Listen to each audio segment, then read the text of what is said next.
ಕೋಟೆನಾಡಿನ ಉಚ್ಚಂಗಿ ಯಲ್ಲಮ್ಮದೇವಿ ದೇವಸ್ಥಾನ ಕುರಿತು ಒಂದು ಚಿಕ್ಕ ಕಥೆಯನ್ನು ಸರಳ ಕನ್ನಡದಲ್ಲಿ ನೀಡಿದ್ದೇನೆ. ಉಚ್ಚಂಗಿ ದುರ್ಗ ಎಂಬ ಪವಿತ್ರ ಸ್ಥಳ ಕರ್ನಾಟಕದ ಐತಿಹಾಸಿಕ ನೆಲವಾಗಿದೆ. ಈ ಸ್ಥಳವು ಬೆಟ್ಟದ ಮೇಲಿರುವ ಕೋಟೆ ಮತ್ತು ದೇವಾಲಯಗಳಿಂದ ಪ್ರಸಿದ್ಧವಾಗಿದೆ. ಈ ಭಾಗವು ಚಿತ್ರದುರ್ಗ ಜಿಲ್ಲೆಯ ಇತಿಹಾಸದ ಜೊತೆಗೂ ನಂಟು ಹೊಂದಿದೆ. ಉಚ್ಚಂಗಿ ದುರ್ಗದ ಮೇಲಿರುವ ಯಲ್ಲಮ್ಮದೇವಿ ದೇವಸ್ಥಾನ ಭಕ್ತರ ಹೃದಯದಲ್ಲಿ ವಿಶೇಷ ಸ್ಥಾನ ಪಡೆದಿದೆ. ಈ ದೇವಿಯನ್ನು ಜನರು ತಾಯಿ ರೂಪದಲ್ಲಿ ಪೂಜಿಸುತ್ತಾರೆ. ಯಲ್ಲಮ್ಮ ದೇವಿ ಎಂದರೆ ಎಲ್ಲರಿಗೂ ಅಮ್ಮ ಎಂಬ ಅರ್ಥ ಬರುತ್ತದೆ. ಈ ದೇವಿ ಕರುಣೆ ಮತ್ತು ಶಕ್ತಿಯ ಪ್ರತೀಕವಾಗಿದೆ. ಪೂರ್ವಕಾಲದಲ್ಲಿ ಈ ಪ್ರದೇಶವನ್ನು ರಾಜರು ಆಳುತ್ತಿದ್ದರು. ಕಡಂಬರು, ಚಾಲುಕ್ಯರು, ಹೊಯ್ಸಳರು ಇಲ್ಲಿ ಆಳಿದವರು ಎಂದು ಹೇಳಲಾಗುತ್ತದೆ. ನಂತರ ವಿಜಯನಗರ ಸಾಮ್ರಾಜ್ಯದ ಕಾಲದಲ್ಲಿ ಈ ಸ್ಥಳಕ್ಕೆ ಹೆಚ್ಚಿನ ಮಹತ್ವ ದೊರೆಯಿತು. ಈ ದೇವಾಲಯವು ಶತಮಾನಗಳ ಇತಿಹಾಸ ಹೊಂದಿದೆ. ಸುಮಾರು 9ನೇ ಶತಮಾನದಲ್ಲೇ ಇಲ್ಲಿ ದೇವಿ ಆರಾಧನೆ ಆರಂಭವಾಯಿತು ಎಂದು ನಂಬಲಾಗುತ್ತದೆ. ಒಂದು ಕಾಲದಲ್ಲಿ ಈ ದೇವಿಯನ್ನು ಉಚ್ಚಂಗಮ್ಮ ಎಂದು ಕರೆಯಲಾಗುತ್ತಿತ್ತು. ದೇವಾಲಯವು ದುರ್ಗದ ಕೋಟೆಯ ಒಳಗೆ ನಿರ್ಮಾಣವಾಗಿತ್ತು. ಈ ದೇವಸ್ಥಾನವು ಪುರಾತನ ಶಿಲ್ಪಕಲೆಯ ಅದ್ಭುತ ಉದಾಹರಣೆಯಾಗಿದೆ. ಬೆಟ್ಟದ ಮೇಲಿರುವುದರಿಂದ ಇಲ್ಲಿ ಹೋಗುವುದು ಒಂದು ಯಾತ್ರೆಯಂತೆ ಅನಿಸುತ್ತದೆ.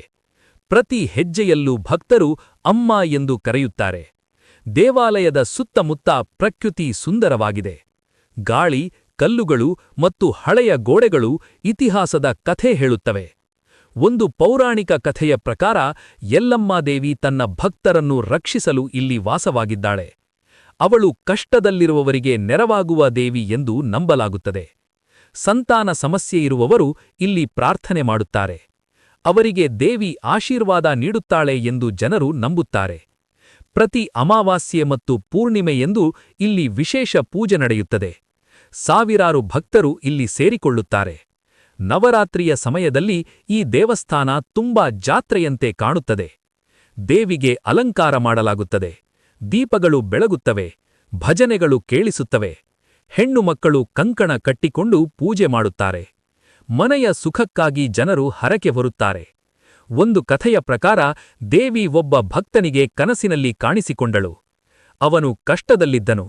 ದೇವಿ ಅವನಿಗೆ ಧೈರ್ಯ ಕೊಟ್ಟಳು. ಆಮೇಲೆ ಅವನ ಜೀವನ ಬದಲಾಗಿದೆ. ಈ ರೀತಿಯ ಅನೇಕ ಅದ್ಭುತ ಕಥೆಗಳು ಇಲ್ಲಿ ಕೇಳಬಹುದು. ಹಳೆಯ ಕಾಲದಲ್ಲಿ ಯೋಧರು ಯುದ್ಧಕ್ಕೆ ಹೋಗುವ ಮೊದಲು ದೇವಿಗೆ ಪೂಜೆ ಮಾಡುತ್ತಿದ್ದರು. ಅವರು ಜಯಕ್ಕಾಗಿ ದೇವಿಯ ಆಶೀರ್ವಾದ ಕೇಳುತ್ತಿದ್ದರು. ಈ ಕೋಟೆಯು ಅನೇಕ ಯುದ್ಧಗಳನ್ನು ಕಂಡಿದೆ. ರಾಜರು ತಮ್ಮ ರಾಜ್ಯವನ್ನು ರಕ್ಷಿಸಲು ಇಲ್ಲಿ ಯುದ್ಧ ಮಾಡಿದ್ದಾರೆ.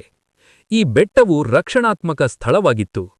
ಉಚ್ಚಂಗಿ ದುರ್ಗ ಒಂದು ಕಾಲದಲ್ಲಿ ಪ್ರಮುಖ ಆಡಳಿತ ಕೇಂದ್ರವಾಗಿತ್ತು. ಪಾಂಡ್ಯರು ಮತ್ತು ಹೊಯ್ಸಳರು ಇಲ್ಲಿ ಆಡಳಿತ ನಡೆಸಿದ್ದರು. ನಂತರ ವಿಜಯನಗರ ರಾಜರು ಈ ಪ್ರದೇಶವನ್ನು ತಮ್ಮ ಆಡಳಿತಕ್ಕೆ ಸೇರಿಸಿಕೊಂಡರು. ಈ ಸ್ಥಳದಲ್ಲಿ ದೊರೆತ ಶಾಸನಗಳು ದೇವಾಲಯಕ್ಕೆ ದಾನಗಳ ಬಗ್ಗೆ ಮಾಹಿತಿ ನೀಡುತ್ತದೆ. ಇದು ದೇವಾಲಯದ ಮಹತ್ವವನ್ನು ತೋರಿಸುತ್ತದೆ. ಇಂದು ಕೂಡ ಈ ದೇವಾಲಯವು ಭಕ್ತರ ನಂಬಿಕೆಯ ಕೇಂದ್ರವಾಗಿದೆ. ಪ್ರತಿ ವರ್ಷ ಸಾವಿರಾರು ಜನರು ಇಲ್ಲಿ ಬರುತ್ತಾರೆ. ವಿಶೇಷವಾಗಿ ದಸರಾ ಹಬ್ಬದ ಸಮಯದಲ್ಲಿ ಭಕ್ತರ ಸಂಖ್ಯೆ ಹೆಚ್ಚಾಗುತ್ತದೆ. ಯಲ್ಲಮ್ಮ ದೇವಿ ಶಕ್ತಿ ದೇವಿಯ ರೂಪವಾಗಿದೆ. ಅವಳನ್ನು ದುರ್ಗೆಯ ಅವತಾರ ಎಂದು ಕೂಡ ಕರೆಯಲಾಗುತ್ತದೆ. ಅವಳು ದುಷ್ಟ ಶಕ್ತಿಗಳನ್ನು ನಾಶ ಮಾಡುವ ದೇವಿ. ಗ್ರಾಮದ ಜನರಿಗೆ ಈ ದೇವಿ ಕುಲದೇವತೆಯಾಗಿದ್ದಾಳೆ. ಅವರು ಪ್ರತಿ ವರ್ಷ ಕುಟುಂಬ ಸಮೇತವಾಗಿ ದೇವಿಗೆ ಭೇಟಿ ನೀಡುತ್ತಾರೆ. ಈ ಯಾತ್ರೆ ಅವರಿಗೊಂದು ಸಂಪ್ರದಾಯವಾಗಿದೆ.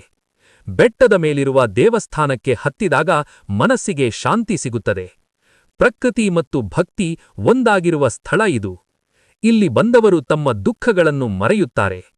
ದೇವಿಯ ಮುಂದೆ ಪ್ರಾರ್ಥನೆ ಮಾಡಿದಾಗ ಮನಸ್ಸು ಹಗುರಾಗುತ್ತದೆ. ಈ ದೇವಸ್ಥಾನವು ಕೇವಲ ಧಾರ್ಮಿಕ ಸ್ಥಳವಲ್ಲ. ಇದು ಇತಿಹಾಸ, ಸಂಸ್ಕೃತಿ ಮತ್ತು ನಂಬಿಕೆಯ ಸಂಕೇತವಾಗಿದೆ. ಉಚ್ಚಂಗಿ ಯಲ್ಲಮ್ಮದೇವಿ ದೇವಸ್ಥಾನವು ಕರ್ನಾಟಕದ ಹೆಮ್ಮೆಯಾಗಿದೆ. ಇದು ಭಕ್ತರ ಹೃದಯದಲ್ಲಿ ಸದಾ ಜೀವಂತವಾಗಿದೆ. ಧನ್ಯವಾದಗಳು.